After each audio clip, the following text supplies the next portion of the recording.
I am Ida, and I have been living in Ghana for 4.5 years, and I'm from Copenhagen in Denmark.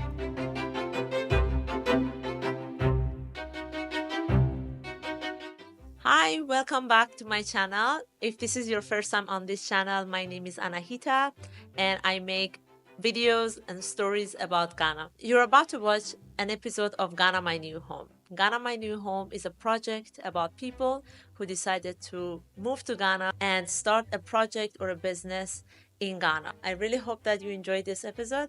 Please let me know what you think of it in the comments. Let's get back to it. So what brought me to Ghana? It's kind of a longer story.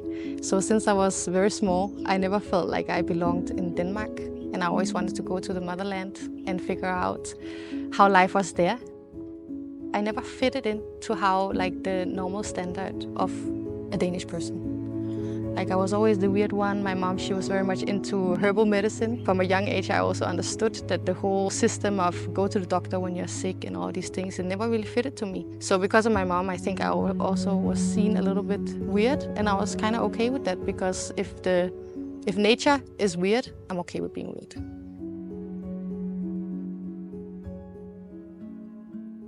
Though I traveled here when I was 18, people thought I was a little bit crazy. Even my mom thought I was a little bit crazy, and everybody around me didn't really understand it. But for my whole life, I've always been very in tune with what I want and what I need. So I did not really mind that much what people they were saying about me, and then I just went for it.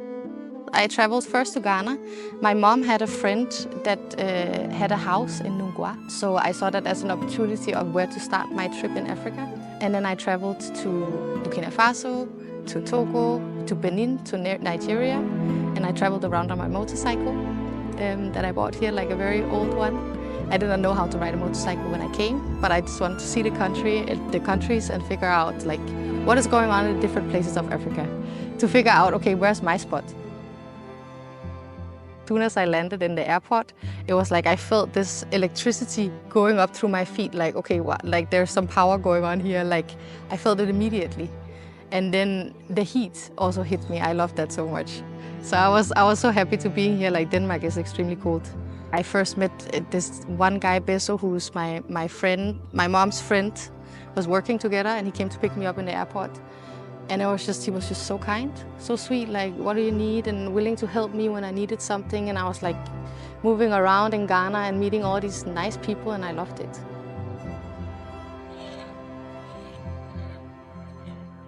Then I went back to Denmark, started working again, because my money ran out. I didn't have anything anymore. So I had to go back and then make some more money to then come back again. And I did that on and off for I tried to come to Ghana every year at that point. And already on my first trip, I bought this land. Initially, the whole thing started when I met my husband as well 8 years ago, because we both wanted to come to Ghana.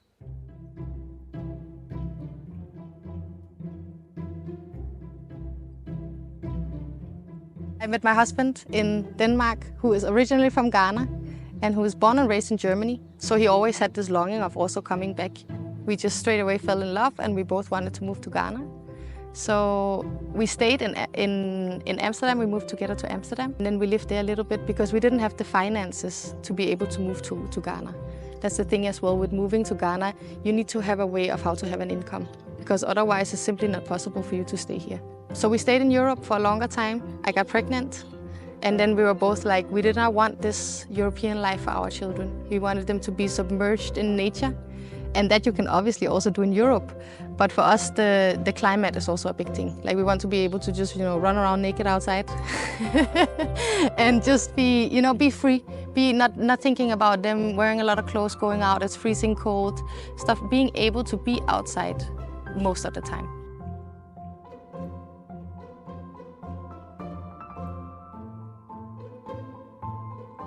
So yeah, as soon as I got pregnant, when Kaya, our daughter, was 6 months, we moved here in the house that was completely not done. No windows, no doors. So we were basically on a camping trip inside of our own house.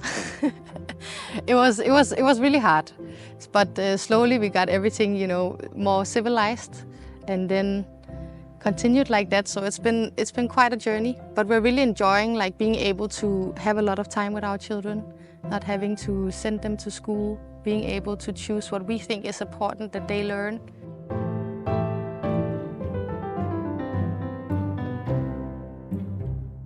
We wanted to create something that could create something bigger in the long run. So we wanted to create like a place where they can come and enjoy healthy food. They can come and do yoga, Pilates. They can come and do women's circles, men's circles. Then with that, being able to generate enough income to then build an academy. So we'll start with what we already have open. Here we have our restaurant, very small, cozy. It's only the kitchen in here. And then we have all the tables lined up when we're open. So here we have like a rainproof place and also a place for the children to play when we're open with the restaurant. So everything is evolving. It looks like this now, it might not look like this in a year. So we try to be very children-oriented since we have children as well. So we always try to we want to build a playground. We have the trampoline. We always have some toys around. And we also have a basketball court where we want to practice different sports with them. Here we have our small garden. We have cats, we have dogs, we have rabbits, and we have chickens. That's mainly because of like the homeschooling aspect. Even though we are vegan, it's mainly because of health reasons. So we of course still care about the animals. So it's for my children to be able to cuddle with them, feed them. And it's really important for you to again have this feeling of that everything living has a value, and to teach that to our children as well. So up here is the entrance to the guest rooms and our upcoming yoga studio. Here we have a small guest toilet. Here we'll have our reception for everything. Upstairs we have our rooms. So here will be a nice little seating area as well. And then here's the rooms.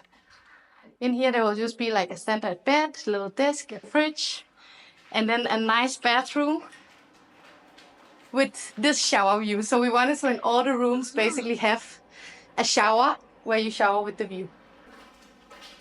All of our rooms have different size. We will have some that are for like single people coming. And then we have the bigger rooms. This one personally is my favorite with the nice view here.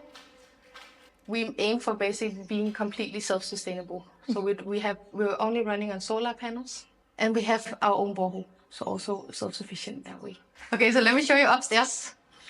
Yeah, we have so many people already requesting about coming here, so sometimes I even feel a little bit sad that we're not already open. So we would like to be open by next year. So up here we had to close it off small. Up here we will have our yoga studio. Just imagine yourself doing yoga with this kind of view. Then we will have our industrial kitchen here in the back where we will do cooking classes, only plant-based of course. And then we're adding one more floor where we will have a rooftop with a jacuzzi, some sun chairs, and a nice juice bar.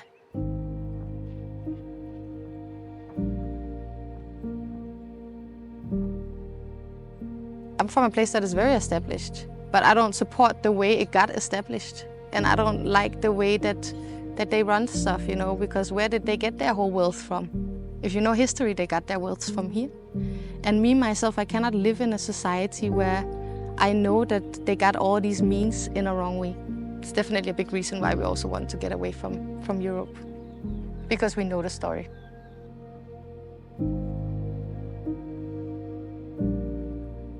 Ghana is not just a place where you come, you build your house, you do your own thing, you benefit from the stuff, the resources here. You need to come here with an intention of wanting to do something nice. So I would not even recommend for a lot of Danish people to come. So, like, if your intention is cool, yes, come and do your thing. You need to have an income stream from the outside and an intention to do something good for here. That's what I would say. Yeah.